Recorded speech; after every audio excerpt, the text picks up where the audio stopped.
Welcome to Superhuman Training. Playfully embodying the new spiritual renaissance. I'm Melissa Orion. And I'm Colby Collins. And this week's episode, we are talking about the kids, the youth. And so this episode's grand title, Colby. Yes. It takes a child to raise a village. Yes.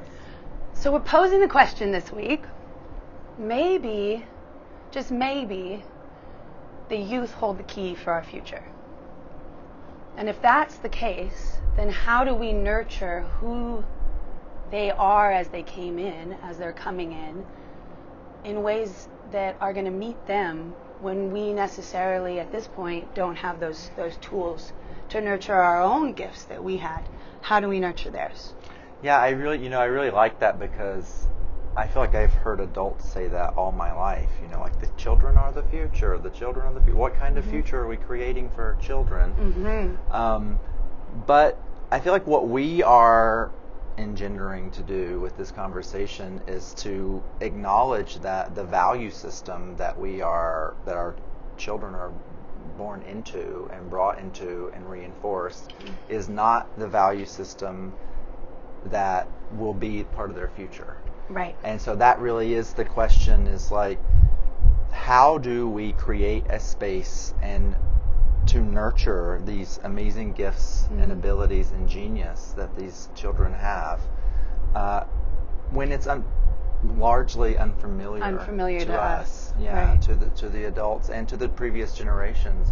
And so, it doesn't feel like there's a resolute answer to that, but it's a bit rhetorical. And we're going to talk about quite a few layers to the play equation. Because really the theory that we both have come to, and forgive me, Colby, if I'm speaking for you too much, but play is a gateway drug, if you will. Play is the gateway to the infinite creative potential of the flow state. And since a lot of our work is around how do we allow ourselves to be in a flow state as often as possible, that word "allow" being the key. Right. How do we playfully let's back that allow up, it? Melissa? What do you great. mean when you say flow state? Wow, you know what? We really should back up just a little bit further to check in right now about where we are. Right, yes. Because we put ourselves into a creative portal by being in a particular space right now. So I want to tell you guys where we are. We're on a, how many story building? 17? 12 story building. Not that tall, but we're on a hill.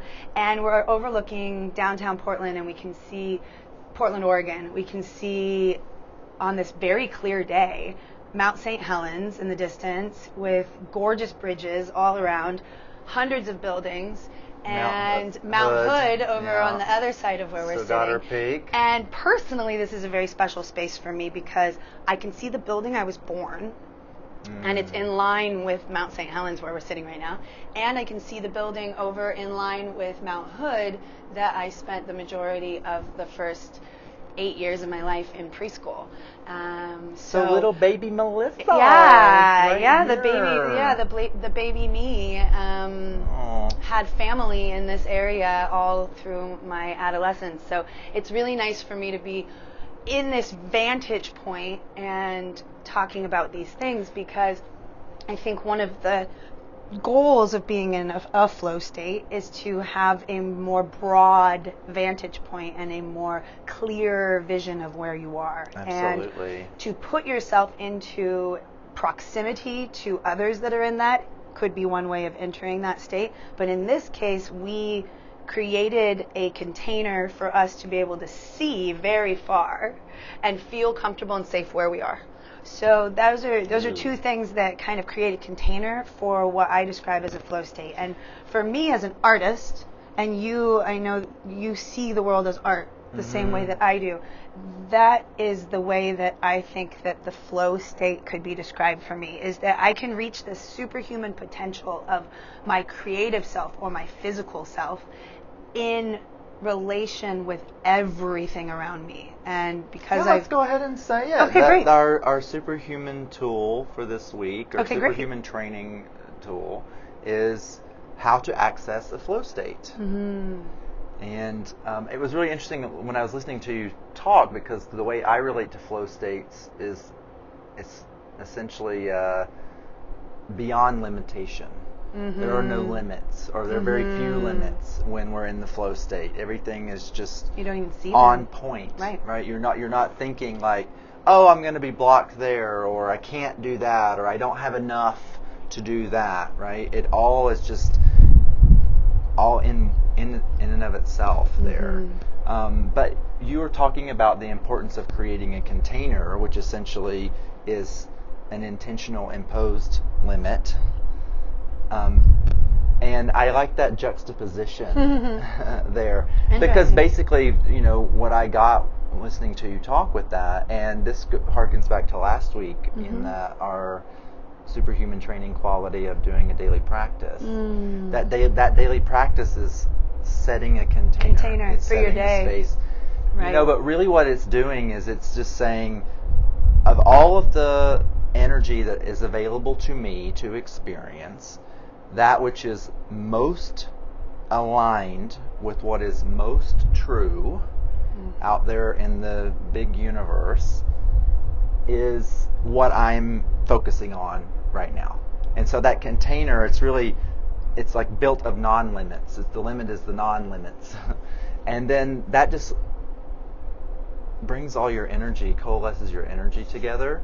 And then, our human energy system is basically like a brilliant, amazingly engineered machine. And with consciousness and with breath and with awareness, you can unlock any experience that you want. Precisely. And then being in that flow is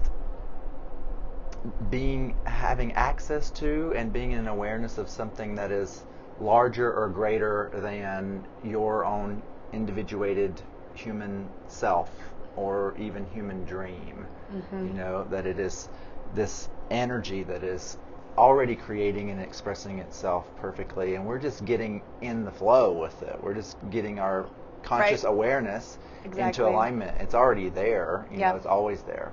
So I want to then wrap us back into the offering of this week and around the youth and the theory that through play and through listening, like we talked about last week, around where in your body, where in your consciousness are you hearing your yes and your no, and now the conversation around youth and the youngest ones coming in with these gifts that are so amazing, and the history of the planet where for so long,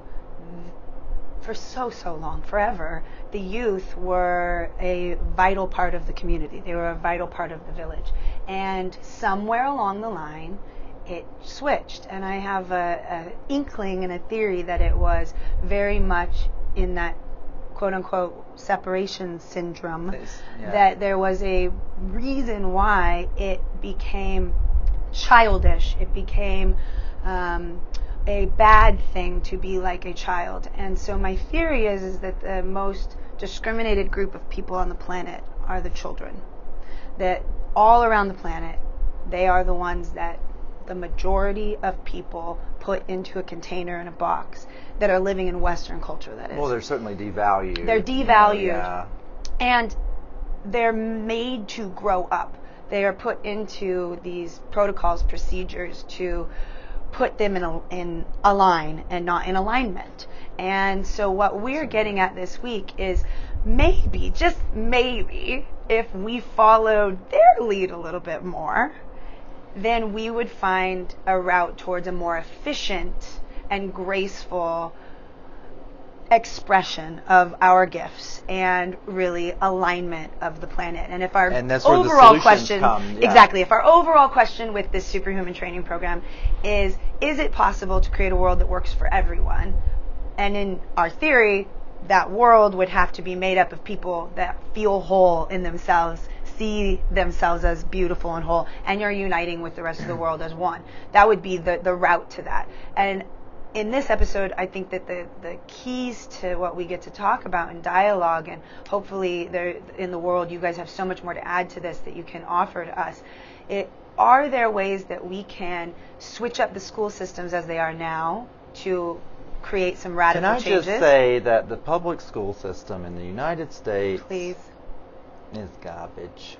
It's wonderful, dehumanizing. but it's dehumanizing, and it's not good for most people. Some children have thrived in that system. Well, I thrived in it. I wanted to talk about that Let's go actually back in too, time. because Tell me about little Colby when in you school. were talking about little Melissa here, and then I remembered you saying that you went to like a drama high school or for the arts and everything. And when I first moved to Portland, I was like, dang, I should have been born here. It would have been so amazing to have been a child and to the school system here. And even this is different here in Portland than it was in North Carolina, where I grew up and went to the public school system. And I excelled. I made. Well, what was your sure evaluation of excelling? Well, the thing is I just loved to learn. I loved to learn about facts. I loved to learn about anything, everything. Yeah, you still do. I was ravenous. Yeah, I still do. But I was learning within a context of, it was very clear, all this is leading to your end of grade test, which is leading to another test, which is leading to another test, which is going to get you to college, which is going to get you a degree, which is going to get you a job.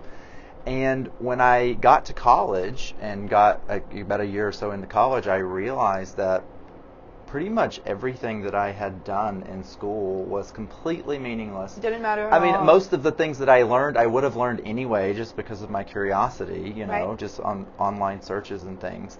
But just the pressure of the tests and, and senior year, just the SATs and how much importance and value I gave because I didn't know any different. And then in reality, it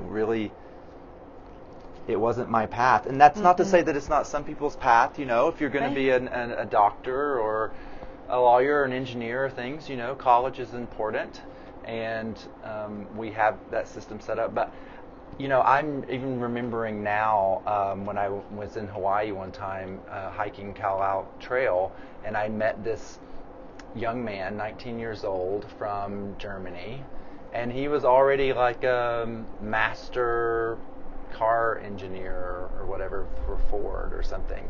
And so he was telling me, he works like a month on and then like 2 months off, and I was like, you're 19 though. How are you coming in at the same level as the 40-year-old Americans? And he's like, well, because our school system is completely different. He's like, when you're 12, they say, instead of you having to do so many more years of useless information, they say, what do you like? What do you want to do? And they put you into that. And they put you into it. And then by the time you're 18, way. you're already you're apprenticed.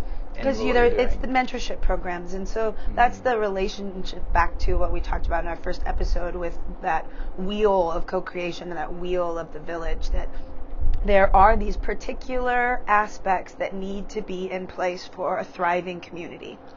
And in the old worlds, there would be guilds that represented each of those, and there would be mentorship between each of those guilds for the youth to rise in the thing they were interested in. Jedi. It's really a powerful thing to focus on what you're interested in and not be forced to and really bribed in so many different ways and put against each other and the competition and so what we're getting at with the idea of play and flow state, relating it back to a personal for me, I've been a mom since I was 20, and my first son is 14 right now. And holy shit, he's a full human.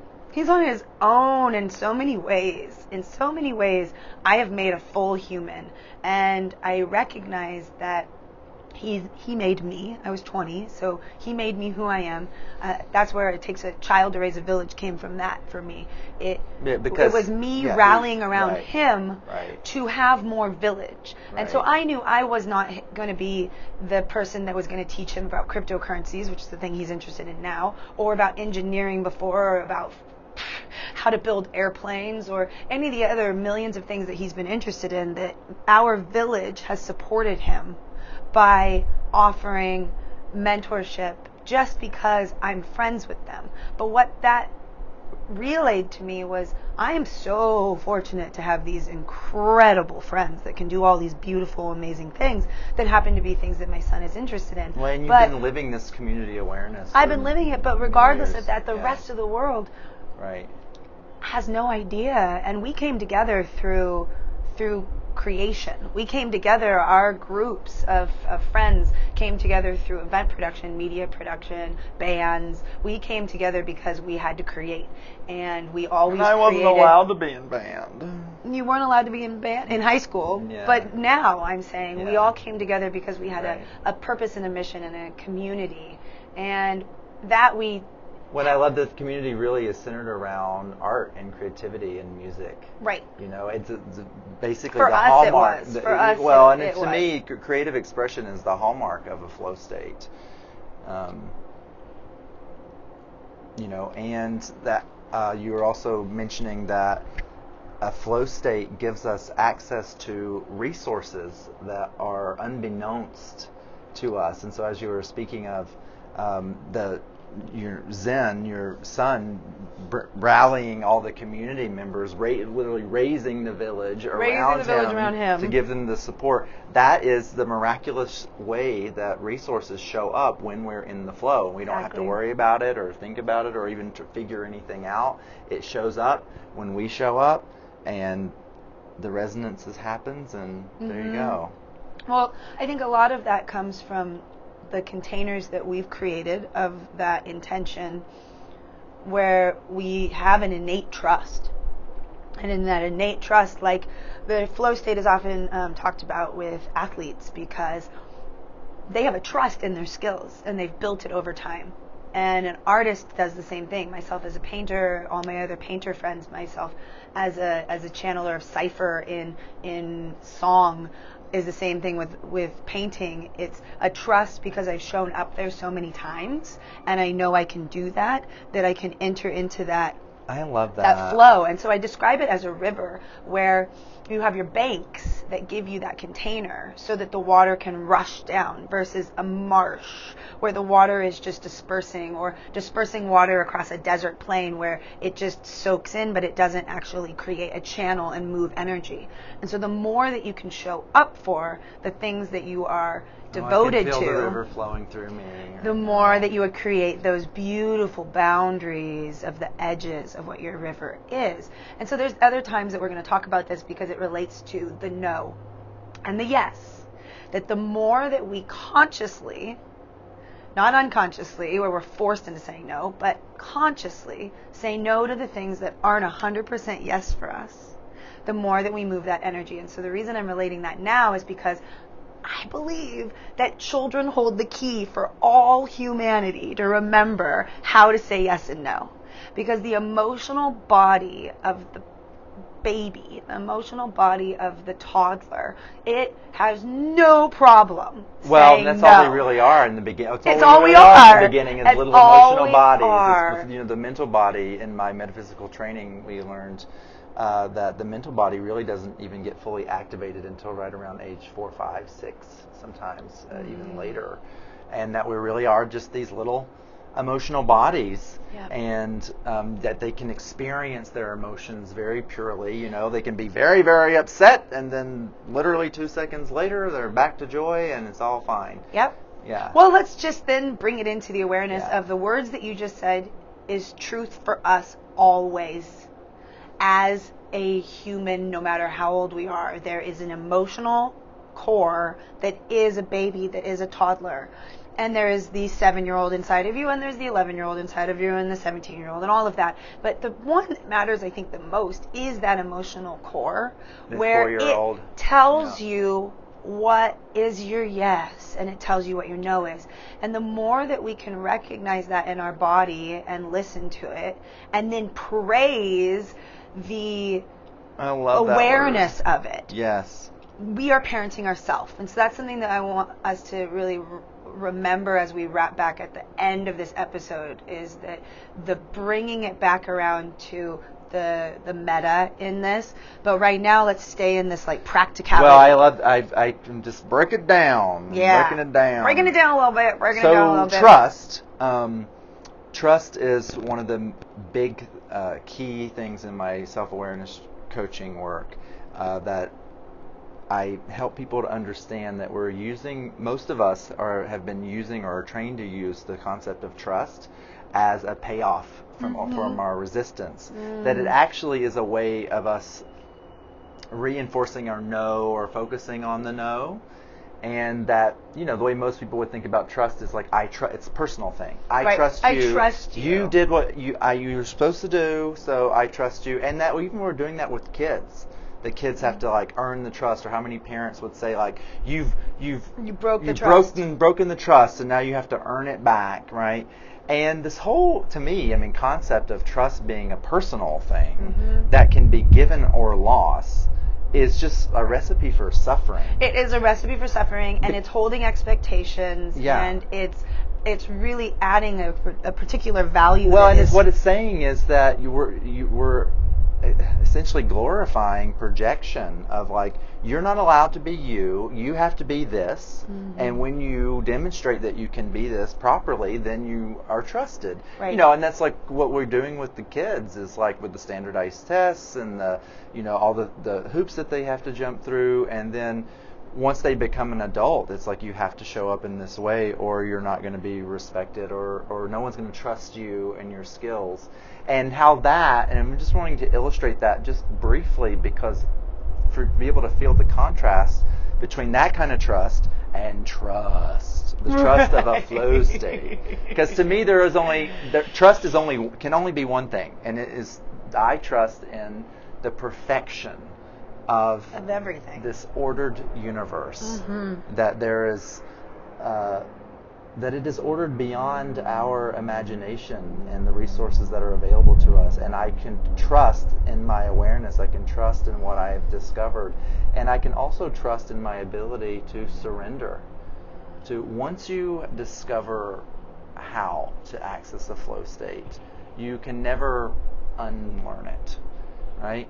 You, of course, and I know this personally for sure, most likely will start like a whole process of grappling with resistance. Oh my God, can I be that powerful? No, I can't be that powerful. I can't be that powerful.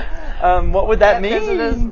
But no one else is, and then and then of course the how everyone is so invested in this old trust that when they see and encounter the true trust, they don't know how to see it or value it at all. So that is the first little key of how to get into a flow state, is reappropriating your value on trust. What does trust mean to you? And to really look at the way that you're engaging it in your life. Trust is when you throw your hands up to the heavens, up to God, and say, no matter what's happening right now, this is the way it needs to be, it's supposed to be. There's something I'm not seeing. There's refinement opportunities. This is an opportunity for me to see what my true resources are so that I can see what my yes is. Because the trust can only be a yes. That the universe only says yes. So I need to focus on refining my intention, refining what my values system is. And that's a really amazing process to be very grateful for. And then that kind of trust will never let you down. It can never let you down. And that kind of trust can encompass everyone. Like this is like, you were supposed to, show up for the meeting and you didn't. So instead of me saying you've broken my trust, I would say, I trust that whatever occurred for you was very much needed in your journey, and I handled it because I'm responsible for my own well-being, and I think that that's something that we also teach our children pretty early on. It's the dependency. Well, exactly, and in that codependent reality and the passive-aggressive reality and all the realities that are just kind of innate, it seems, in our culture. We look at it through media and we accept it and we think that is an okay way to live. The true story that is much deeper is that we all came out of the womb as naked babies, all of us, every single one of us, helpless, came out helpless, came out ignorant, completely blank.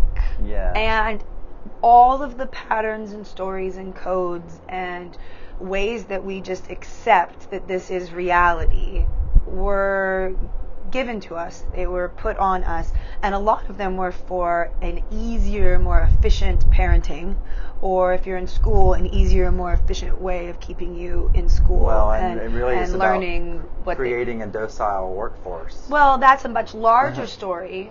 So we of what we're doing. It's not a conspiracy theory. It's not a conspiracy theory. That's a much larger story, and that's the truth that I see it. But even so, all of the humans that are living in these prescribed stories in each city in America or around the world, it's a choice if they're going to decide to write their own reality or not. Right. And youth write their own reality. You come in as a child, and it is 100% your choice until, no matter how strong you are, some forces around you are so intense that it starts to break down that story. And I just want to start saying ours in this instead of putting youth and children as a separate equation, because they're in us. And I want to still explain that we are that and hold that, because I think that that's that route back to that inner flow and that inner consciousness that brings forth radical changes on the planet,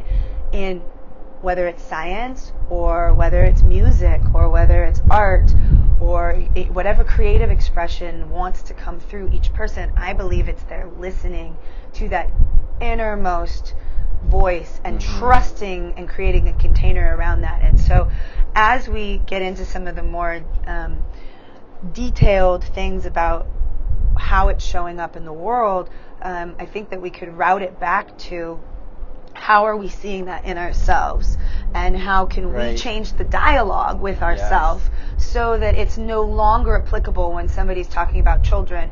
It's like a Teflon, where we're not hearing that and relating it to our own inner child and diminishing their value any longer. Well, that's such a foundational, I think, critical point in this whole concept of being a superhuman, or what it is to be spiritually awakened, what it is to be on the frontier of consciousness and on this, new socioeconomic society that we're building. It's that, yes, the children that are coming in, they're beginning to be nurtured in environments that are more open, susceptible to them retaining their imaginative, creative genius. But also we adults that are stewarding them, we're the change now. And that's such an important thing. In my coaching training, I do a process called annihilation, which is an identity death. And I think the simplest way we can put it is, as you were talking, I was imagining my little inner child, and the way I've just seen so many adults speak to children, and there seems to be two predominant energies. There's work and there's play. And there's play, and play is often like a reward, but it's also kind of like a, that's just that stuff that this doesn't count, And in order for you to have space and time to do the stuff that's enjoyable, that doesn't really count, you have to do the work, this is what your work is. And this is a very amazing opportunity to reappropriate value on work and play to where they could actually be integrated, to where, I would think that's true for us, that our work is very playful. I can imagine not all day long. And so, there are some, I've been talking with my daughter recently too about some of the, more mundane tasks and things and work, cleaning, house cleaning and stuff like that. But then there's this whole other perspective of like ways to make it fun, and like Mary Poppins, we're gonna sing it's a song. all about your perspective. We're gonna clean it up, but the big thing is that play is diminished. It's thought of a child as a childish thing, even to children, where it's like, yep, and now it's time to grow up and get to work. And one of the biggest, I feel, misappropriated values that we have in our society is the value on hard work. It's like there's no play in hard work. There's no enjoyment there. It's like that is the antithesis of what it is to be in a flow state. Right. And that means everything is much more difficult and take much more longer process. And that's again what our status quo is and has been. And the simple little adjustment here of what would it be like to value play more? And what we mean by play is imagination. And I was just remember yesterday, we were just talking about this on my intuitive training classes over the years, that I would be inviting people to, see a symbol. The language of spirit is symbolism and creative expression. And, see a symbol and let it have a color and let it have a filigree and all that. And what does that mean to you? What are those symbols relating to you? And then so many people would say, but I'm afraid I'm making it up. I'm just making it up. And I would say, of course you're making it up. And they'd be like, you're making up everything! That means it's not real. Then the psychic stuff is not real. I'm like, everything is made up. Everything. And the way chair we're perceiving you're everything was made up. The plane is made up. And it was Everything made up through play. Through imagination. And imagination. Yep. And so because there is something to be said, I think, for, children. It's like the raw power of the emotional body, but then the mental body does have a very important function. It's like adult self. And the integration of those, and that children are innately genius masters of imagination and creation, but it's chaotic.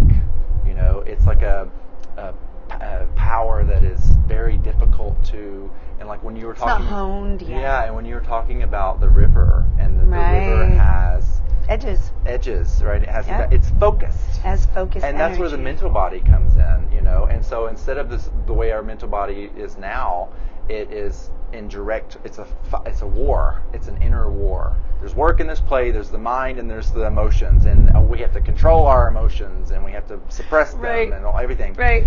And that to grow being up a superhuman, and be responsible. And that we're able to usher these new kids in to be superhumans from a very young age. To remember it still is like, okay, you've still got to learn to become an adult. There's still there's protocol to engage in that in game. Society, yeah. And there's there's emotional maturity. There's epiphanies that happen in the mind that are able to then create containers for our emotional energy to flow in a more powerful, productive way.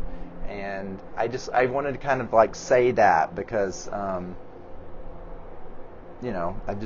I remember myself in my early 20s, my late teens, early 20s, and when that mind really gets activated in that pain-based identity that we get from our parents, we're so sure that that's how it is and how it has to be and what it is.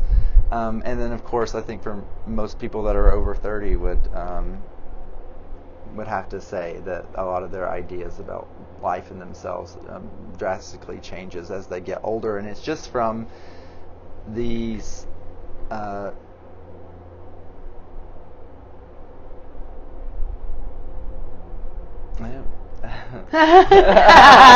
Nice. Yeah. You just entered into a little consciousness bubble where you got to just relax into the moment. Yeah. And I think that's a really beautiful segue to ways that we can embody.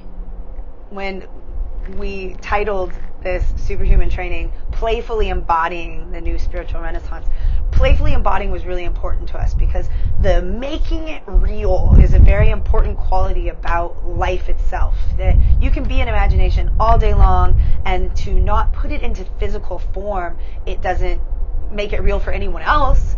And so to get people to play with you, to get the world to play with you, you have to take an idea and turn it into something tangible. And I love that this episode really is about my whole life's work. My whole life's work is about the uniting around a mythic game and the rewriting and storytelling. Mm-hmm. And youth are so great at it. The age I like to work with probably the most, if I was going to be honest with it, is 7 years old. The 7-8-year-olds are like gold for a storyteller. You just get them going. You just start with little bits, and they will just go and go and go. Well, and they're honest too. I mean, those exactly. They're completely honest with it. And so when you were talking about the age that the mind comes in, and then that balancing of the emotional body, they're really between 7 and then whatever age they start to get the hormone change for puberty. They're really in this magical container. And I kind of think of myself as an infinite 7-year-old, because I'm playing the game of being aware of my emotional body as often as possible. I do a lot of dance, and I do a lot of ninja play, acro kind of strange stuff, and I just get into a creative embodiment like an animal. And so I'm in animal play, and I think it's a crucial thing for all of us, and we're actually going to talk about this in a further episode. But I see that youth hold this in them. That's what they want to do a lot, especially my 4-year-old. In my own life, I know this is a fact. He is a lion dragon character that is constantly Jack the Dragon. Jack the Dragon right now. Jackson the lion dragon. He is reminding me that the way that we filter reality is such that there is so much stimulus that comes through, no matter who you are on the planet, and no matter how limited you are in the realms of media, there's still stimulus all around us, and we have to move that. Animals move it. They get scared, they run, then they go off once they've escaped being eaten, and they shake, and they will actually convulse to shake out all of what was held in their body. And we don't do that enough. And so one of the things that I think we can witness in the youth and in people that are in a flow state and put a correlation between is that movement in their body and that allowing themselves to move energy. A lot of people that paint or create in a physical form will tell you that they get up and they move a lot. They have to move the energy in their body, and a lot of writers will say that they beat writer's block by moving their body, whether it's just taking a walk or dance. Very true. And so the energy field that we can be in when we want to be in a playful state, to actually use it as a tool to gain the insight that we need to move our mental state forward. So I'll use an example of Google. I was waiting for the Google. In the Google offices, they have ways to play and ways to move their body, ways to connect with each other, and ways to just get into a creative state. They've done the research, obviously, to say that there is a upsurgence of workflow when people can do those things. And so if we can see that, and we can see that children also are in a flow state of creativity and expression all the time, and they move their bodies a lot, then we can also probably decide that there is a correlation between the very intellectual people that designed the American and worldwide Western school systems, and that sitting still and focusing is actually hindering them from being in their natural flow state of being like a animal, which we are. So instead of saying that we need to change and abolish the entire school system, I would just like to say maybe we can find some ways to integrate back in some more playful ways of moving our bodies. I mean, can we create a world that works for everyone when we're in flow state and we're actually have access to all of our resources like we do when we're kids, or when we're in a playful state? The ideas, the epiphanies that come, the solutions are here. You don't need a solution because you don't even see a problem. That's the key. They don't even see a problem. Like swift. And so that, again, we don't want to talk too much about this thing, but it's like this delineation between work and play and what you just described. And I mean, if it's Google knows, so we got to trust the Google. But that work and play actually are one and the same. They're integrated, whereas in our status quo value system, they are very much separated. You work 5 days, you get to play and for again, two. that would kind of harken back to, those in power want a docile workforce that are going to, assembly lines and factories and all of this stuff. It's like, well, we got to get them on the ball pretty early on that this is like what they and get that was a used completely to. different era, right? Yeah. And so now that we're moving into an era where tech is I keep thinking about the making it industrial easier, age. yes, exactly, the industrial age, and what happened with war. We don't need to get into any of the bigger stories, but we, in our country especially, dismantled the family unit, and we made a global school system at the same time. So we put women into the workforce. We did the global school system. The global food system was happening, so people didn't even know who they were anymore, because you are what you eat, and you don't even know where your food comes from. So that dismantling happened rapidly, and we get to now, instead of complaining about it, fighting the system, or creating this revolution, we get to shift it in ourselves. Yes. And decide that the story we write from now on, the one that we're going to leave to our children through our parenting right now, and through their reminding us of how to truly live on the planet as in harmony with each other and with being an animal, being back in that play of being an animal. Yeah. We are plant, we are animal, we are rock, we are mineral, we are the same as everything else. And so to say constantly that we are humans are hurting the planet, humans, this state is arguing with this state. The kids aren't living in that. They don't watch the news and create a story about that country over there is enemies with this country. Right. There is a point where people decide that they want to become addicted to that story, and there's a point where they're not addicted to that story. And that point just seems a lot more fun to me. Oh, yes. And so I've decided to live in a point where I'm like a 7-year-old Trevor. I have a little 7-year-old. It was some TV episode I saw, and some little girl was like, why are there all the lines? Who drew the lines on the land, Yeah. So, and I really wanting to synthesize and begin to encapsulate what we've been talking about, that the value system, if you, after listening to us talk, to do an evaluation on the way that you relate to trust, the way that you relate to imagination and play, and the way that you relate to work, just that alone, the way people relate to hard work, play, peace and enjoyment, and how they're valuing that is so much of why we are seemingly in the mess that we're in.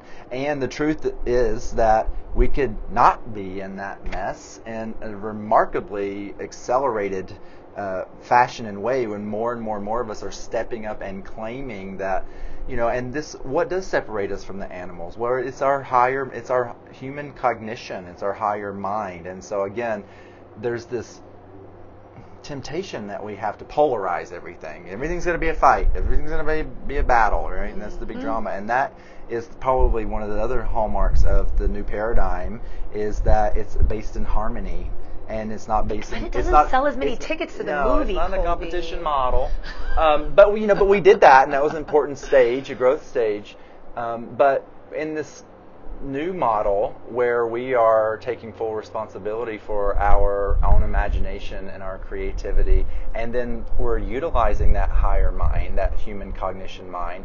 The mind is actually the servant of the emotional body, right, which is the servant of the soul. It's coming here to creatively express and feel and experience all that is. Right.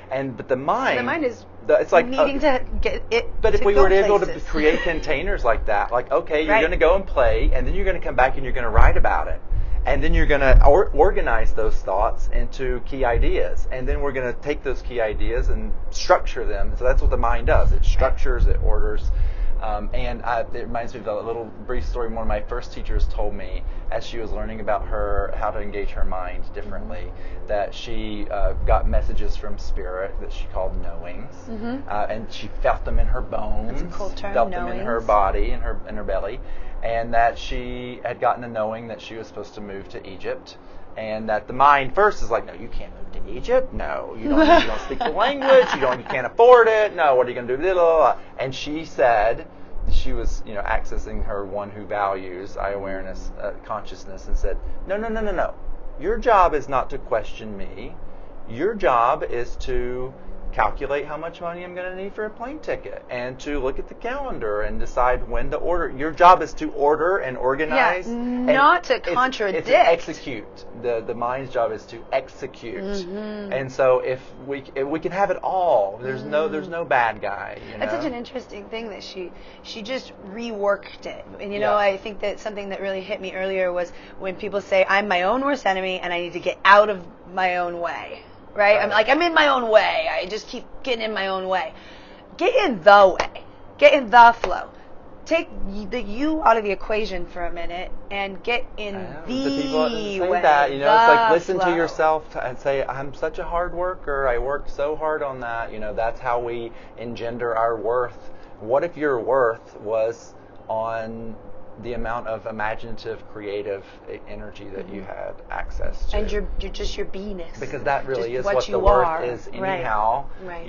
And that, look at Google and the people that are, the most innovative and are making the biggest fortunes perhaps in the world are those that are using their creative innovation and genius. And this is being risk takers. Yes, so here's the last last thing I was really wanting to share with the youth equation.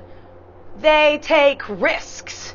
They do not care if that is tall and it looks really dangerous to the adult mind. So remember what we've talked about in the past of the frontal lobe being that one that evalues what happened in the past and then wants to project into the future a story based on what it evaluated. That's great. It's science. It's just wanting to give you a lot of statistics about climbing up that thing might be this. Kids don't have that. And so if we can witness their guts and then witness how fucking fun it is, how fun it is when they get that payoff. They climb up and they jump off, and when we, as an adult, are sitting there at the bottom saying, be careful, stop, then we're actually giving them an internal story for their frontal lobe to write for the rest of their lives, versus holding our own trust, being in a place where we can give them a tool possibly. Darling, if you put your foot right there, it's going to make you feel a lot more safe climbing that. Whatever it is. It's going to give you more leverage to use this. Give them a tool. Well, I like that. It's going to give you more leverage to, and that's such a, that really just illustrates the very keys of everything, even the word payoff. What are the payoffs that are the foundation of how we're being motivated in our lives? Safety, hope, control, trust.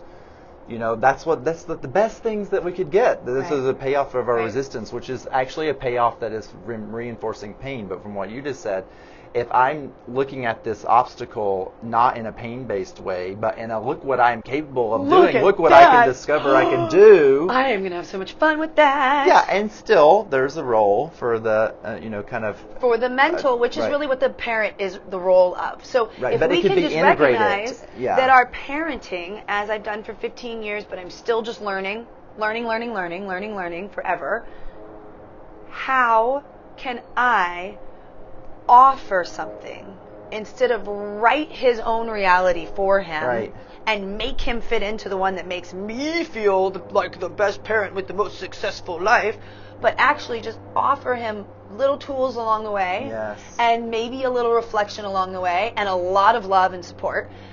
But what I didn't recognize for the first 10 years of his life was that I was inadvertently writing his own mental story for the rest of his life, and that it was going to be those formative years that I am so blessed that I was at least extremely loving, and I was open enough to not really box him in. But comparatively to the parent I am now, so I wanted to ask you that, and I'm also just wanting to Please. say, like, we're beginning our wrap up, and have some pretty monumental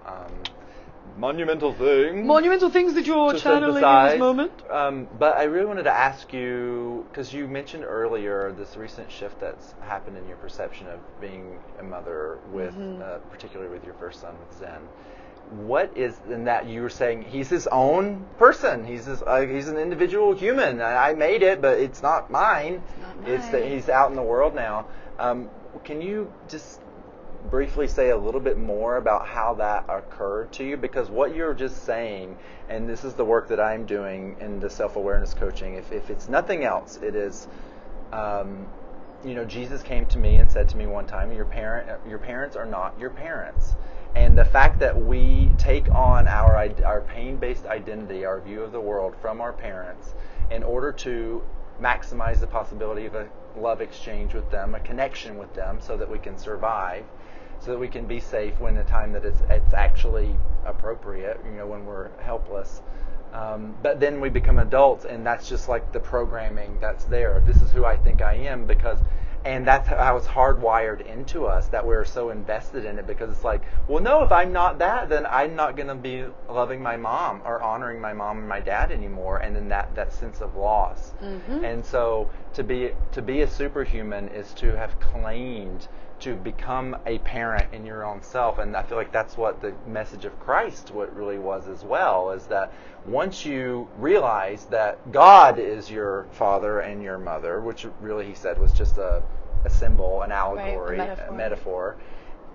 The point is that those people aren't, and that you can then engage with them as sovereign beings. Mm-hmm. They happen to be your biological, parents, but they're not the one that's setting what you said it in the most perfect way, that parents realize this too, and how we do this. I think it's crucial that we recognize it. And so I wanted you to say a little bit more about that, about how, because that is, that's phenomenal. To be able to, and the when is the time to be like, and I was thinking about, and me just stepping into the role of father with an 11-year-old, it's more about creating containers, right, for them to grow in, but also lots of questions, what do you think about this, and what's your perspective, and just a lot of that kind of guidance. Well, okay, so there's so without many telling layers them this is to what this. it is. So last week's episode is a great foundation for this, because our internal listening it's innate.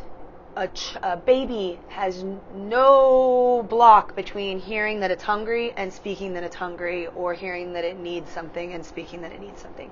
And we, over time, create all these mazes between our impulse and our action of getting that need met, because we've created some story that either we're not adequate or it's impossible to get that, or whatever it may be. The most important, crucial aspect that I recognized with myself as a parent, from the difference between the first one and this second one 10 years later, the two, is that I just needed to ask him enough questions to help him find his own internal voice, so that I, as a parent, would have a much easier time of parenting him, because now he's listening to himself. He can tell me what he needs. I know how to hear him because I've been asking him long enough, and we've created a dialogue.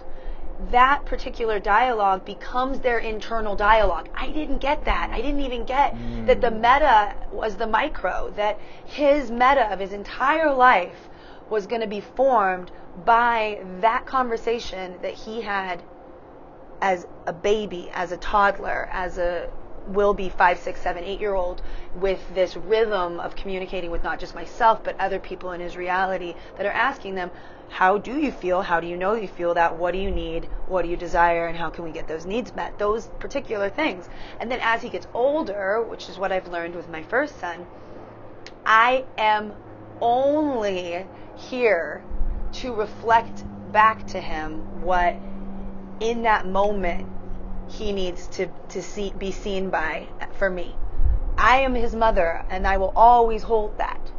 And everyone else in the world is going to reflect back to him all the other things. I'm not going to be his teacher of anything else practically. Yeah. He doesn't desire it from me. He will resist it from me. And the more I try to push it, and the more had tried to push it, I don't need more. the uphill battle to try to push anything. So the more that I can recognize that it's more efficient and more playful and more in harmony for me to just be with what is. Be what is and listen. Yeah. To just listen and be able to create that dialogue at this very early age, like I have with the first one, that really is the dialogue that I'm doing with myself. So that's that huge meta for me was, and actually you told me this when I was pregnant, because Colby is an amazing channeler, and he said earlier, just so nonchalantly, Jesus came to me. Only Colby in my life has said that, and I 100% believe it. So, because everybody says it, but I don't believe it now. I was told by Colby that this being that came through, Jackson, that the people that love him will be loving their own inner child through the way that they love parent, uncle, auntie, that being. So all of the people that are in Jackson's life, the ones that are really close, yourself included, the way that we communicate with him directly in the quantum field is the way that we're communicating with our inner child. And so it shifts us. And I believe that that's the case with all children, but I needed to actually hear that by you in that time period to recognize that from day one with Jackson, that my listening to him was my listening to my internal self. Yeah, and our superhuman tool this week is to how to access a flow state. And so how do we encounter trust? By listening. How do we encounter this flow of miraculous, remarkable resources that are beyond our imagination, that are only accessible through our imagination? It's through listening. And that is such a powerful thing there about in the way that we're perceiving parenthood, in that there would not be a container or a version of your life where you could learn anything or be able to marvel at what Zen is doing if you had not relinquished this pre-prescribed role of, I know what's best for him and I'm going to assert what's best, and that what he's going to be the product of a reflection of me, and that's what we do. It's my kid. This is my legacy. Wow, I feel so grateful that that's not my story anymore. And of course, that is why we are so stagnant. Yeah. And this is an answer to accelerated awakening on the planet. And so, if you're a parent and you're listening to this, please receive this invitation to sit with yourself and to evaluate how it is that you are being motivated in your parenting style. Where is that beautiful line between guidance? I like the term stewardship even. That this is a sovereign being that I get to steward into its sovereignship. Yep. And then that's my job. It's not my job to tell them who they are. Yep. And then to reflect that back on yourself, and that's really what Jesus meant in this, to be saved, to be awakened, is really to become the master of your own reality, which is to be God. When I no longer need a parent to take care of me, I am that which takes care. Then I am the creative force. Then God doesn't need to be a father or mother outside of me. It is me, right? And we are the living transmitters of the Word of God, which is the creative expression of everything. And how really incredible and amazing and it all is and is going to be. So yay! Well, what a beautiful wrap. So that's why a little bit of homework is, and I'm inner work. I'm going to say we're certainly in that personally too. Of like, how am I parenting my own remnants of the fears and the pain and of the limited self-identity, and how am I integrating that in a way that offers refinement and clarity around my yeses, so that the inherent no's can be more clear too, so that river that's flowing, that is our flow state, is more and more and more pure and powerful. So thank you so much, Melissa. Yes. May we all continually open and see the world more like the youth do. So trust, play and imagination, and listening. Listening is what gives us access to play and imagination and trust. And that's how you access the flow state. To endeavor to create a space for that, and then to most of it, and which is what I do with my coaching work, is learning to work with the resistance. Yeah. Because the resistance is going to be there. So. Yep. And that's Great. a conversation for next time. Yay, well, we'll see you next week. Thank you so much, and please let us know what moves you towards being more like a playful youth and child, and how are you accessing flow state in your reality. Yeah, and we would love to hear some of your commentary on the big kabooms. The big ones. Yay! Thank you so much. See you next week. See you next week.